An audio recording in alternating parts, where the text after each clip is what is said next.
चक्रवाती तूफान के लास्ट 24 आवर्स में रैपिड इंटेंसिफिकेशन प्रोसेस में आते हुए आज सुबह एक वेरी सीवियर साइक्लोन स्टॉर्म में परिणत हो गया था और आज आफ्टरनून में ये गोवा से लगभग 150 किलोमीटर दूरी पे वेस्ट नॉर्थ वेस्ट दिशा पे केंद्रीभूत है। और ये पास्ट मूवमेंट इसका देखें तो ये लगभग नॉर्थ डायरेक्शन पे अभी तक मूवमेंट कर रहा था।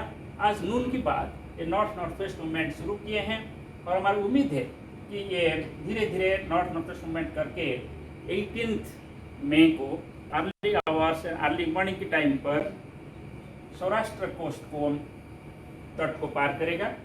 और जब ये तट के पास पहुंचेगा इसका विंड स्पीड लगभग 155 से 165 किलोमीटर प्रति घंटा और गॉस्टिनेस पे 185 किलोमीटर प्रति घंटा होने का उम्मीद किया जा रहा है। और इसका जो विंड स्पीड का असर अभी चल रहा है वो है 135 से 145 किलोमीटर प्रति घंटा और गॉस्टिनेस पे 160 किलोमीटर प्रति घंटा। और आप जैसे यहाँ देख रहे हैं 70 से 90 किलोमीटर प्रति घंटा और गॉस्टिनेस पे 100 किलोमीटर प्रति घंटा विंड्स गोवा और Konkan specially south Konkan area में अभी हो रहा है। और सैटेलाइट पिक्चर आप देखें कि जो डेंस कन्वेक्टिव क्लाउड मास अभी गोवा और साउथ कोंकण एरिया में है, इसकी वजह से वहाँ heavy to very heavy rainfall जारी है। ये डॉप्लर राडार गोवा से प्राप्त हुआ इमेज है। इसमें आप देख सकते हैं कि ये जो सर्कुलर एरिया है इसको आई बोलते हैं और इसके चारों तरफ जो क्लाउड्स दिखाई दे रहा है इसको वॉल क्लाउड्स बोलते हैं, जो कि सबसे डेंजरस एरिया है। और आई में ये क्लियर स्काई कंडीशन रहता है, मगर जहाँ आई पास करता है वहाँ 2 बार आई वॉल या वॉल क्लाउड जाते हुए 2 बार डिवास्टेशन होता है। इसलिए जो एरिया में आई यानी सेंटर जाता है वहाँ सबसे ज़्यादा नुकसान होता है। और इस तरह आप देख पाएंगे कि अभी जो स्पाइरल बैंड्स है वो सभी गोवा और साउथ कोंकण एरिया के ऊपर एक स्पाइरल बैंड है। इसकी वजह से यहाँ heavy to very heavy rainfall अभी जारी है।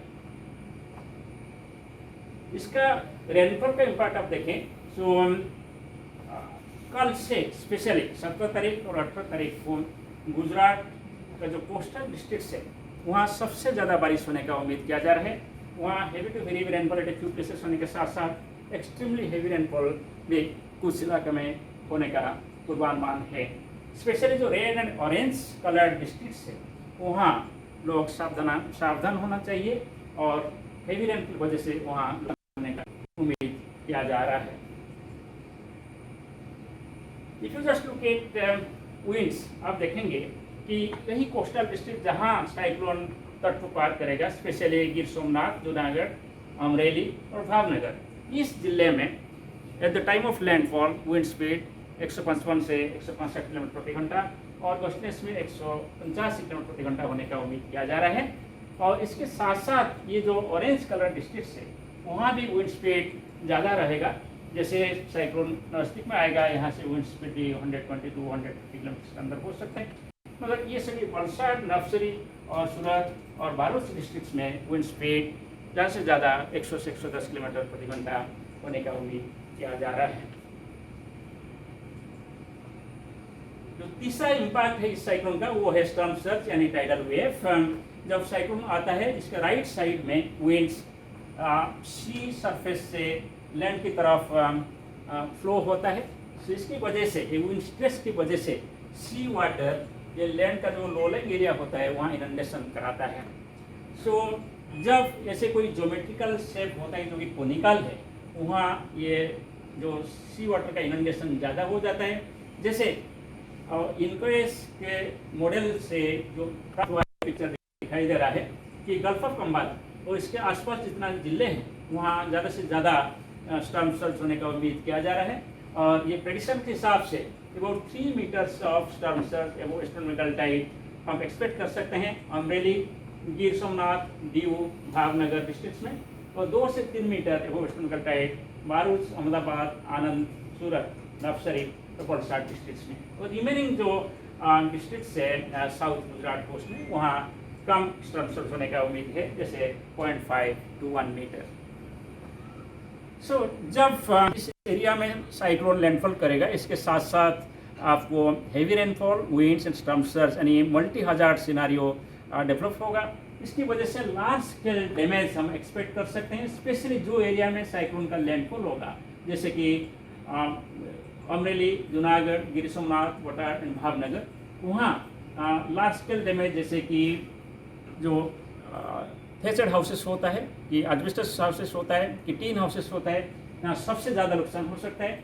इलेक्ट्रिक पोल्स, टेलीफोन पोल्स के बेंडिंग और अपरूटिंग भी हो सकता है। Large Bussy trees, large Avenue trees, big trees का अपरूटिंग हो सकता है। और railways, national highways and aircraft operations भी इसमें इफेक्ट हो सकता है।